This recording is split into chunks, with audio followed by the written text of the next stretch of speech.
afternoon, everyone. I'm delighted to be with you today. My name is Madjiguene, Head of Data and Digital Analytics at Mazars, and I'm with my colleague. I'm Fiyinfolu Okedere, a Senior Manager with Mazars in Nigeria.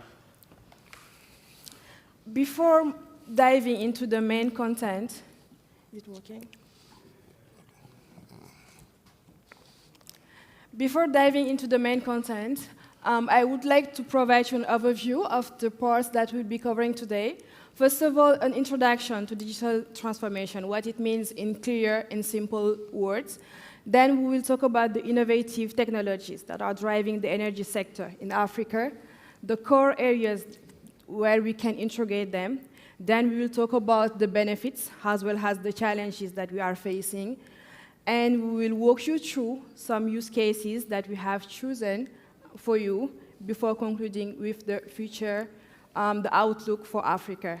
So let's move with the topic number one. What's digital transformation, Fiyin? Thank you, Madj.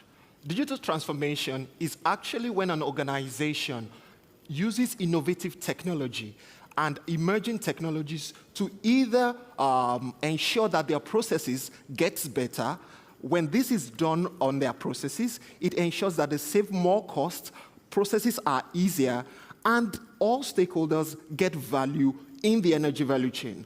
Research has shown that practically every organization, at least 70% of all organizations, have a digital transformation strategy documented, and those that do not have are currently documenting one as we speak. Further research has also shown that over $10 billion would have been invested in the energy value chain on or before 2030, and that is strictly for digital transformation. My question to you as we start is this: is your organization truly ready and positioned for that digital transformation? And how can your organization help in achieving the core value of this program, which is actually reducing energy poverty by 2030?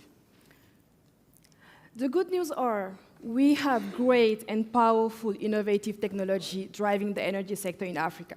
The first one is Oil and Gas Insight, an in-house digital tool built by Mazars teams to help governments, investors, operators to enhance their decision-making process, to the different challenges, better projection revenue, be able to have levers on local content, but also be able to benchmark with similar environments.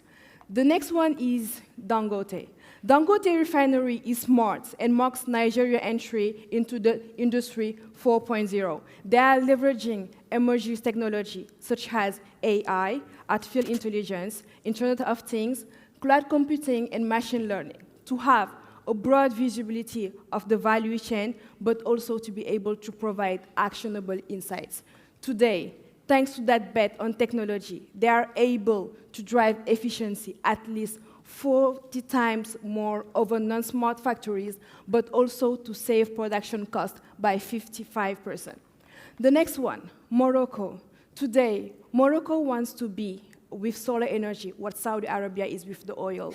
They are a global frontrunner in terms of solar energy, leveraging thermal technology named by CSP has concentrate solar plant.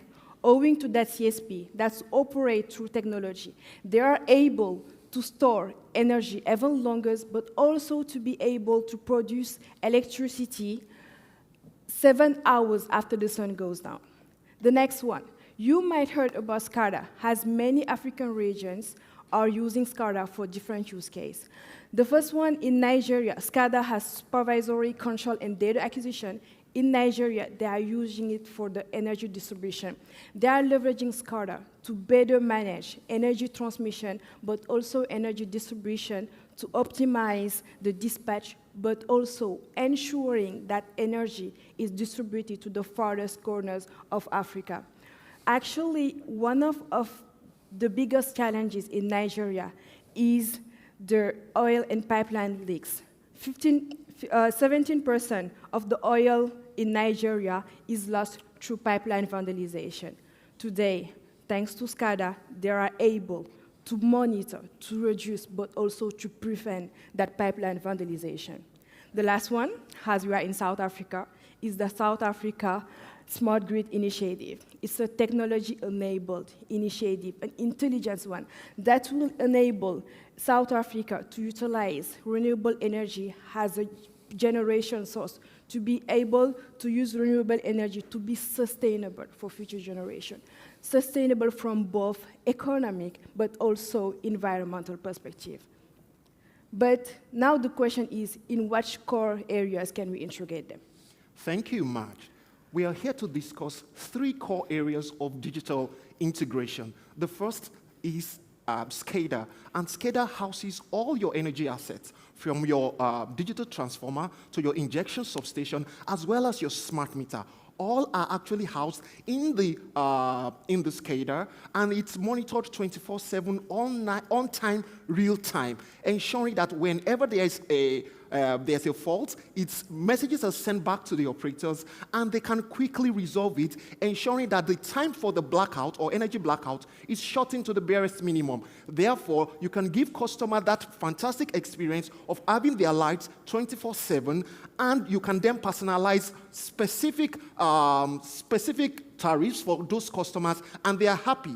Another one is the Industry 4.0, which actually utilizes Internet of Things to ensure that there are smart factories where it's powered by artificial intelligence, AI, and other mechanics. We also have oil and gas insights, and it's a Mazars specialized product. And what does it do? It uses AI to gather data insights so that you as an organization can look at your data from an insight, hindsight, and also foresight. So from that data, you can look into the future and ask yourself, what are the best decisions that I can make? That is what oil and gas insights that is proprietary to Mazars can help you to do. Madj, what are the benefits of digital transformation?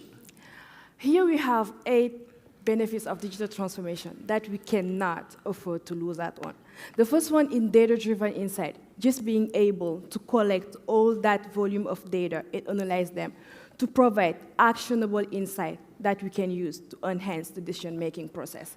The next one is all about security and operational efficiency. We want to be able to streamline and to automate processes that are dangerous to human intervention. For instance, in the drilling phase in the oil and gas industry, today, we can automate through technology those processes to reduce human intervention in some extremely dangerous areas. The next one is about cost savings. To be profitable in an activity, we want to reduce costs and to increase revenue.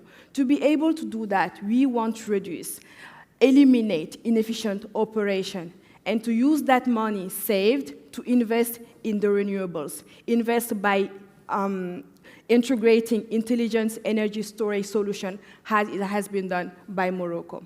Last but not the least, sustainability and environment. In this new area of energy transition, as we heard earlier this morning, it's about 2 aspects. Compliance. Compliance has data insights, guides stakeholders in ethical decision-making, but also environment has in low energy, we want to be able to reduce carbon footprint with optimized operation. But naturally, when we talk about benefits, we also talk about challenges. Yeah, and we have identified, out of the several challenges that digital transformation can pose to you as an organization, we've identified 7. And the first one is technological adaptability. What we advise, based on our experience as subject matter experts in implementing digital technologies, is that you have to employ phased implementation. And the second is cybersecurity threats. We all know that cyber attack has been on the prevalent. And the real question is, using this digital technology, it's prone to a lot of cyber attacks. For example, is it ransomware attack, business email compromise? You could even have insider threats, or the general one that we know as ransomware attacks. The real question is this: when these attacks happen to your digital environment, it will definitely cost you a lot of business downtime. Do you want that to happen to your organization? Definitely not. And we are looking at different ways in which you can also resolve these cyber security issues. The very first one, since this is October and it's also the Cybersecurity Awareness Month, the question is, for your staff, whether technical or front-facing, do they have that periodic cybersecurity awareness training? Do they know the essence of sharing passwords, or do they know how to identify phishing mails when they see any? When you have that consistent periodic cybersecurity training or awareness, it helps them to be able to stop any threat from happening. Another challenge I want to talk about is skill gap. We realize that a lot of organizations these days, they go getting subject matter experts, and they leave the people in-house with lack of training. So we always want to encourage there should be consistent training for the in-house staff to ensure that there is adequate knowledge transfer. Then another one, regulatory hurdles. When most of us hear regulators, we have this panic attack. Oh, what is the regulatory requirement? What are they requesting from us? What I want to tell you, when you're implementing your digital transformation, whatever strategy you want to implement, carry your regulator along and obtain the requirements that they may need. And then, Madj, what are one of the major examples that can help us solve all these challenges as we have done in Mazars? In the oil and gas industry, there is an agreement that binds the government and the operator that we call the PSC. PSC has production sharing contract. Today, in that PSC, we have some policies that we have to respect. We have some indicators that we have to follow. And the operator has the obligation to provide a large volume of data. Before Oil and Gas Insight, there were no monitoring tool in that industry, and that's how Mazars, with the team, with the expertise in oil and gas industry and digital transformation, produced like Oil and Gas Insight, a digital tool, an in-house one that helped in the revenue projection, being able to forecast the revenue in terms of profit oil, cost to oil, either it's for the government, but also for the operator. The next benefit is a lever for action on local content, which is a great topic currently in Africa. They want to be able that the oil and gas industry benefit like the economy. The next one, benchmarking. Owing to Mazars database with an history of 20 years of data, we are able to benchmark. We are able to benchmark with similar environment for either it's in terms of production, in terms of safety, or in terms of revenue. Let's take an example of a Western government where we have implemented this tool, and let's talk about local content. Today, 25 of African nations, they have local content policies where they want to boost sectors as oil and gas industry, mining, and they want, because those countries want to keep their wealth in their borders, yet the reality is quite different. In that Western government, the local content is about 3 alarming indicators. In high potential activities, there is a very little representation of the local. 69 of the subcontractors' costs are held by the foreign countries. We have 75% in the staff in terms of local, compared to 25% in terms of expatriate. Yet, 85% of the payroll was made up of expatriate. And the last one, we only have expatriate in the top management, which entails to $8,000 has an average salary for expatriate compared to $600 for a local. Today, owing to Oil and Gas Insight, that government has been able to challenge the operator.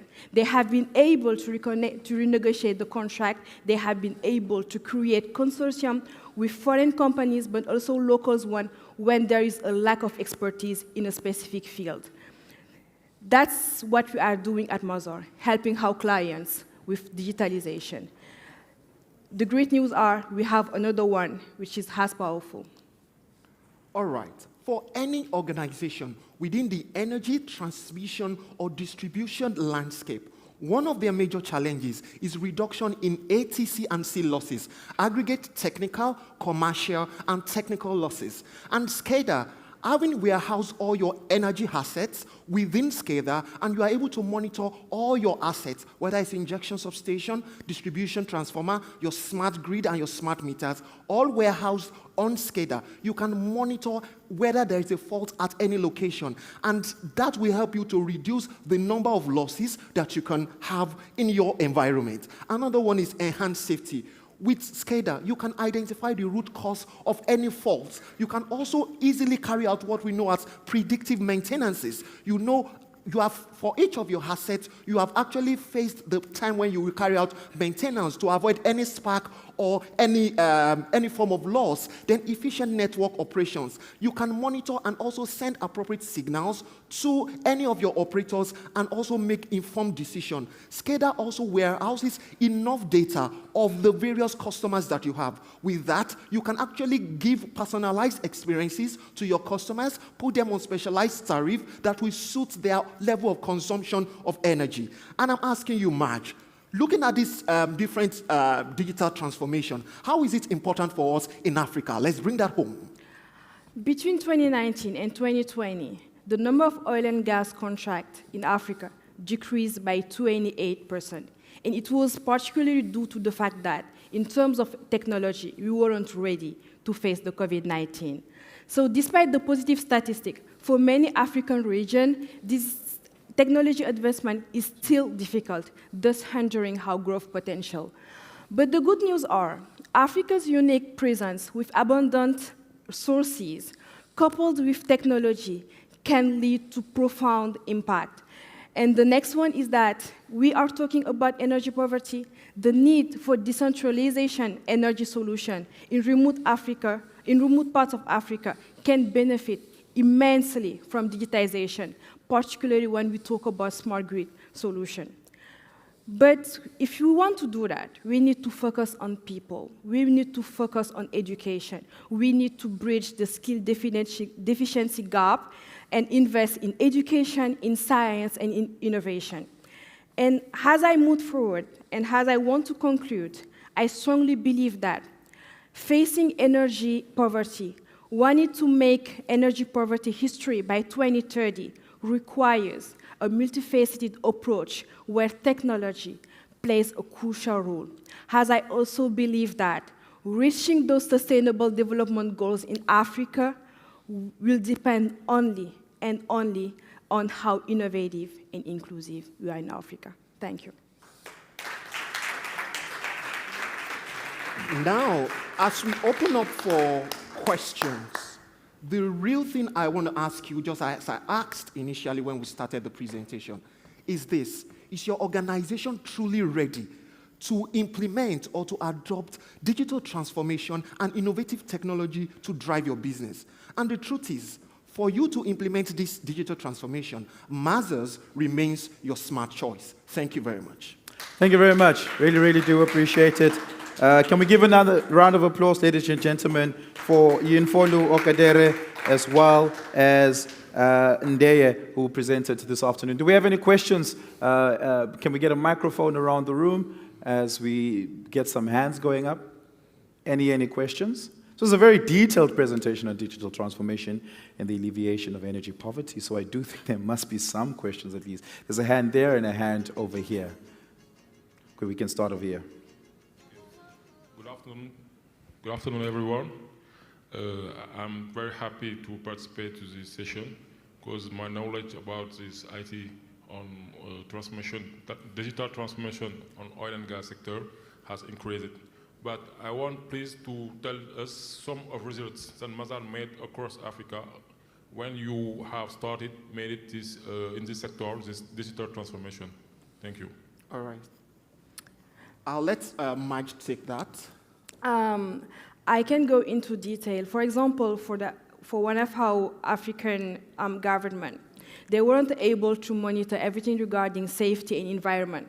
They weren't able to monitor the frequency of accident, the typology of accident, even if it was fire, it was like road traffic accident, and they were able to take some decision to improve like the safety on the people on the fields. Okay, one of the benefits also is about local content, as I mentioned before. Like they have been able to create they have been able to monitor where we have like a lack of expertise, either it's in catering, it's in aviation in the country, and then like create consortium with foreign companies and locals one, so that like they keep their wealth in their borders. Yeah. We had a hand over there, our final question. Thank you very much. Thank you very much, Mazars, for this presentation. Me, I'm Mr. Maman from Niger Republic, Sonide, Exploration and Production Manager. About the presentation you have made, I really appreciate it. I want to ask if in my country we have one of the longest pipeline that is actually constructed or almost finished, because it's long about 1,950 kilometers from Niger to Benin, Seme. I think we are going to start even producing, sending crude oil on the 1st of November. Do you think this kind of technology is suitable in managing such kind of infrastructure, transborder infrastructure? That is the question. Thank you. Do you want to go ahead? Okay, let me take that. Thank you very much, Mr. Mama. For what you have described, the oil transportation that you've just described, I would say first, I need to give kudos to your organization for that long-distance oil transportation. One thing we will actually advise that you can easily pick the Mazars Oil and Gas Insights tool to actually implement it in your organization.